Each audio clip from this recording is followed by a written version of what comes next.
بسم اللہ الرحمن الرحیم۔ السلام علیکم ناظرین، آج روس اور یوکرائن کی جنگ کا 26واں دن ہے اور دونوں طرف سے دعوے موجود ہیں کہ انہوں نے ایک دوسرے کے حق کی فوجوں کا نقصان کیا ہے۔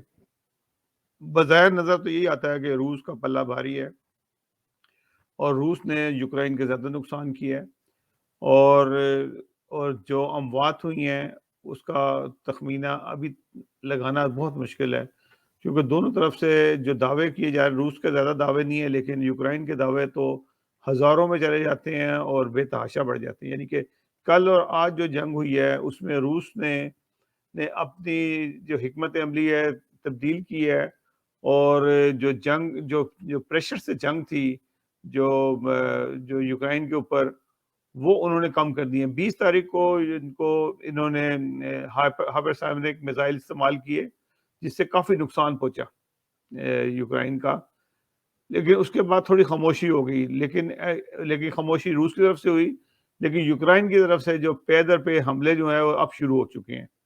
یوکرائن کی فوج لگتا ہے کہ دوبارہ منظم ہوئی ہے، ان کو کوئی منظم کر رہا ہے یا وہ خود منظم ہوئی ہے۔ جو اندیشہ یہی ہے کہ جو ان کے اتحادی ہیں یوکرائن کے، بظاہر انہوں نے اپنے آپ کو ڈکلیئر نہیں کیا ہوا، لیکن کچھ نہ کچھ ایسا ہے کہ ان کو باقاعدہ ان کے جو یا امریکہ ہے یا یورپین طاقتیں ہیں یا انگلینڈ ہے، وہ لوگ ان کی مدد کر رہے ہیں یوکرائن کی، اور اور جو ان کے ساتھ اگر یوکرائنی لوگوں کو تیار کیا گیا ہے گوریلا وار کے لیے، تو ان کو ہیڈ کرنے والے جو ان سے ہیں وہ ڈیفینیٹلی لیفٹنٹ اتحادی فوج کے کوئی کمانڈوز ہیں جو ان کو ایسی حکمت عملی سے لے کے آ رہے ہیں۔ جس طرح سے روسی فوج کو گھیر کے انہوں نے مارا ہے، اس سے نظر یہ آتا ہے کہ ان کی کمانڈ کوئی نہ کوئی پیشہ ور فوجی کر رہے ہیں، اور وہ ہائی رینکنگ آفیسرز ہیں، یہ وہ چھوٹے آفیسر نہیں، کیپٹن، میجر یا کرنل رینک کے لوگ ہیں جو ان کو کمانڈ کر رہے ہیں، اور وہ ان کے چھوٹے چھوٹے 100 200 کے ٹولوں میں جو اٹیک کرتے ہیں، اس کو روس کا بھاری نقصان ہوتا ہے۔ روس دوسری طرف اگر دیکھا جائے تو روس کی اکانومی جو سی ہے وہ بہت تیزی سے نیچے گر رہی ہے۔ روس کی اکانومی اتنی بڑی اکانومی نہیں ہے، روس کا ویسے حجم بہت بڑا ہے، اس کے پاس فوج بڑی ہے، اگر اکانومی کا حساب لگایا جائے تو اس کی اکانومی اٹلی کے برابر ہے، یہ اٹلی ملک ہے، اٹلی کے حساب سے تو اٹلی کی بہت بڑی اکانومی ہے، لیکن روس کی اکانومی کو دیکھا جائے جس طرح سے اس نے پیسہ پانی کی طرح بہایا ہے، اس کو بہت جلد جنگ کا خاتمہ کرنا پڑے گا، نہیں تو جنگ جو سی ہے ان کے قابو سے باہر ہو جائے گی۔ اور وہ نظر بھی آ رہا ہے جس طرح سے یوکرائن کو برباد کر دیا ہے روس نے 26 دن کے، آج 26واں دن ہے، جس طرح سے حملے کیے گئے ہیں، اور اس طرح کے انڈیا پاکستان کی بھی جنگ ہوتی ہے، بے تحاشا تیزی میں جنگ ہوتی ہے، آہستہ آہستہ جنگ نہیں ہوتی، اور اس میں بہت زیادہ نقصان ہو جاتا ہے دونوں طرف کا۔ یہی صورتحال جو سی ہے رشیا کے حملے کا تھا، کہ ان کا خیال تھا کہ ہم ایک ہفتے میں 2 ہفتے میں، زیادہ سے زیادہ 2 ہفتے کے اندر ہم اس سارے میٹر کو کلیئر کر لیں گے، کیف پہ ہمارا قبضہ ہو جائے گا، بلکہ اور یوکرائن کے صدر کو ہم ریسٹ کر لیں گے یا مار دیں گے، یا وہ خود جو ہے ہتھیار ڈال دے گا، لیکن ایسا نہیں ہوا۔ اس کو کیونکہ اب جو مسئلہ جسے کہتے ہیں نا کہ عزت بیزتی کا مسئلہ ہے، امریکہ کی بھی بیزتی ہے اور یورپی ممالک کی بیزتی ہے، جو لوگ اس کو یوکرائن کی ہلاشیری کر رہے تھے کہ جی تم کھڑے رہو، ہم تمہارے ساتھ ہیں، اور نیٹو کی بھی ہے۔ تو لگتا ہے ایسے ہے کہ نیٹو جو ان سے ہے ان کی انڈر دی ٹیبل جسے کہتے ہیں کہ خاموشی سے مدد کر رہا ہے، اور وہ مدد کی وجہ سے ہی روس کو جو ابھی پسپائی ہو رہی ہے، اور کئی علاقے یوکرائن کی فوج نے بظاہر واپس لیے ہیں، اور ان کو پسپائی ہوئی ہے اور ان کا بھاری نقصان بھی ہوا ہے۔ کل جو یوکرائن نے دعویٰ کیا کہ ہم نے 2600 روسی فوجیوں کو مار دیا ہے، اور بے تحاشا ان کی بختور گاڑیاں تباہ کر دی، کیونکہ وہ سامنے لے کے نہیں آتے کہ کون سے جو سے ہیں وہ اپنے فوجی جو سے ہیں مار دیے ہیں، وہ آج تک اس کی ویڈیوز نہیں آئی ہیں۔ وہ کہتے ہیں جی اپنے ٹرکوں میں لاد کے لاشیں جو سے ہیں وہ لے گئے ہیں، اور جس کی وہ ویڈیوز کوئی نہیں بنی۔ اب تو چھوٹی چھوٹی جگہ پہ لوگ کھڑے ہوتے ہیں، ویڈیوز بنا لیتے ہیں کہ رشین فوجیوں کے مرنے کی ویڈیوز نہیں ہے، لیکن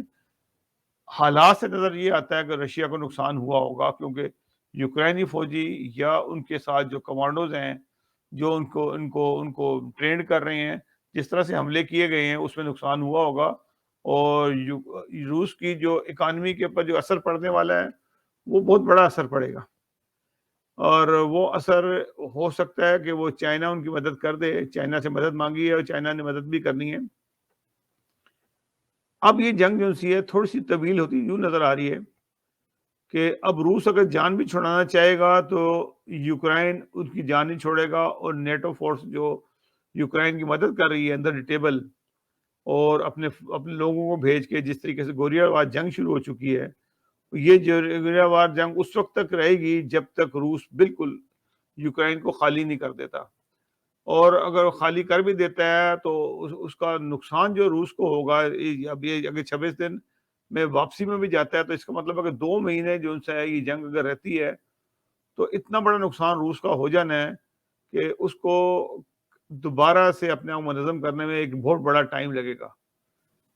اب چائنا سے اس کا کیا معاہدہ ہے، چائنا کس طرح سے مدد کرے گا، کیا فوجی مدد کرے گا، کیونکہ ابھی تک روس کو وہ پروف نہیں ملے کہ جس سے وہ یہ ثابت کر دے کہ یہ ورلڈ وار کی طرف جاری ہے اور دوسرے اتحادی جو سے اس جنگ میں کود پڑے ہیں۔ ابھی تک تو وہ یہی نظر آتا ہے کہ یوکرائنی جو فوجی جو لوگ تھے گوریلا وار یا ملنے کے وہ جو ملیشیا تھا بن کے، جو یوکرائنی خود آئے اپنے ملک میں آئے ہیں اور اپنے ملک کا دفاع کر رہے ہیں، لیکن اپنا دفاع وہ کیسے کر سکتے ہیں؟ ایک آدمی ایک سول آدمی ہے جو کہیں کوئی پیٹرول پمپ پہ کام کر رہا ہے، کوئی ریئل اسٹیٹ کا کام کرتا ہے دنیا بھر میں مختلف، وہ آئے ہیں وہاں پہ اور وہ اتنے منظم فوجی بن گئے ہیں کہ وہ پیشہ ور فوج کو پسپائی پہ مجبور کر دیا ہے۔ یہ بات تھوڑی سی ہضم نہیں ہوتی ہے، اور لگتا یہی ہے کہ اس کے اندر جو ان کے اتحادیوں کا بہت بڑا دخل ہے، اور وہ اتحادی جو ان سے ہیں وہ ہیں یہ ایک بڑی جنگ کی طرف لے جائیں گے۔ آخر ایک نہ ایک دن جو ان سے ہے اس کا بھانڈا پھوٹے گا، اور رشیا کو اور چائنا کو خیر معلوم بھی ہوگا، لیکن ان کو پروف نہیں ملے ہیں کہ کون سی فورسز ہیں جو رشین فورسز کے پر اٹیک کر رہی ہیں، جس سے رشیا کا بہت بڑا نقصان ہو رہا ہے۔ تو ناظرین، ہم اس کے پر بات کرتے رہیں گے جو ہمیں مزید خبریں ملیں گی۔ حالات جو ان سے ہیں وہ اس وقت جو ری اٹیک کیا یوکرینی فورس نے وہ زیادہ طاقتور کیا ہے اور بڑی پاور سے کیا ہے، اور روس کی فوج جو سی ہے مجبور ہوئی ہے پسپائی کی طرف۔ اب روس دوبارہ سے اٹیک کرتا ہے، بڑا اٹیک کرتا ہے، ایئر اسٹیک کرتا ہے، کیا کرے گا اپنی عزت کو بحال کرنے کے لیے؟ تو ناظرین، یہ صورتحال ہے یوکرائن کی اور روس کی، اور آپ سے دوبارہ بھی بات ہوتی رہے گی۔ اگلے پروگرام تک کے لیے اجازت دیجیے گا۔ اللہ حافظ ناصر۔